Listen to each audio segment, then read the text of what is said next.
Hello అండి, అందరికీ నమస్తే అండి. ఈరోజు రెసిపీ వచ్చేసి చాలా టేస్టీగా ఉంటుంది, అలాగే చాలా సింపుల్గా కూడా చేసుకోవచ్చు. సేమియా పులిహోర అనమాట. చాలా ఈజీగా కూడా చేసుకోవచ్చు. ఇది వేడివేడిగా సర్వ్ చేసుకుని తింటే చాలా బాగుంటుందండి, నిమ్మకాయ పిండుకుని. ఇప్పుడు వచ్చేసి ప్రాసెస్ ఏంటో చూసేద్దాము. మన ఛానల్ కనుక ఫస్ట్ టైం చూసినట్లయితే ప్లీజ్ సబ్స్క్రైబ్ చేసుకోండి, అలాగే చిన్న లైక్ చేయండి ఫ్రెండ్స్. ఫస్ట్ అయితే ప్యాన్ పెట్టుకుని దాంట్లోనే కొంచెం ఆయిల్ అనేది వేసుకోవాలి. ఒక స్పూన్ ఆయిల్ వేసుకుని ఇక్కడ 1.5 గ్లాస్ అయితే నేనైతే ఇక్కడ సేమియా తీసుకున్నాను. దీన్ని లైట్గా ఫ్రై చేసుకోవాలి. మనం ఫ్రై చేసుకుంటే పొడి పొడిలాడుతూ చక్కగా వస్తుందండి. మనం చేసేది ఏ రెసిపీ అయినా కానీ సేమియాను ఫ్రై చేసుకుంటే బాగుంటుంది. ఇప్పుడైతే సేమియాని అయితే పక్కకి తీసుకుని కొంచెం ఆయిల్ వేసుకుని ఇప్పుడైతే వేరుశనగలను వేసుకోవాలి. అలాగే పోపు దినుసులు అన్నీ కూడా యాడ్ చేసుకోండి. ఒకసారి బాగా ఫ్రై చేసుకోండి. ఇవి బాగా ఫ్రై అయిన తర్వాత ఇప్పుడైతే దీంట్లోని పచ్చిమిర్చిని యాడ్ చేసుకోండి.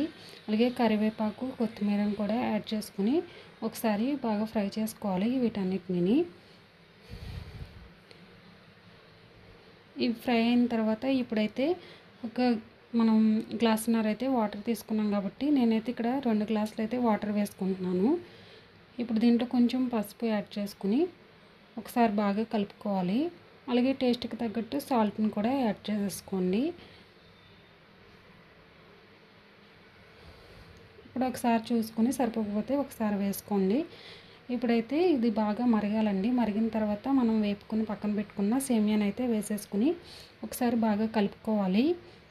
సింపుల్గా బ్రేక్ఫాస్ట్ మార్నింగ్ టైంలో చేసుకోవాలంటే చాలా సింపుల్గా అయిపోతుంది కూడా ఈ రెసిపీ అనేది. మీరు కూడా ట్రై చేసి ఎలా వచ్చిందో తప్పకుండా చెప్పండి. చూస్తున్నారు కదా, ఇదైతే మనకైతే రెడీ అయిపోయింది. ఇది చల్లారిన తర్వాత మనకైతే పొడి పొడిలాడుతూ ఉంటుందండి. ఇది వేడి మీద ఉంది కాబట్టి ఇప్పుడైతే స్టవ్ అయితే ఆఫ్ చేసేసుకుని ఒక బౌల్లోకి అయితే తీసేసుకుంటున్నాను.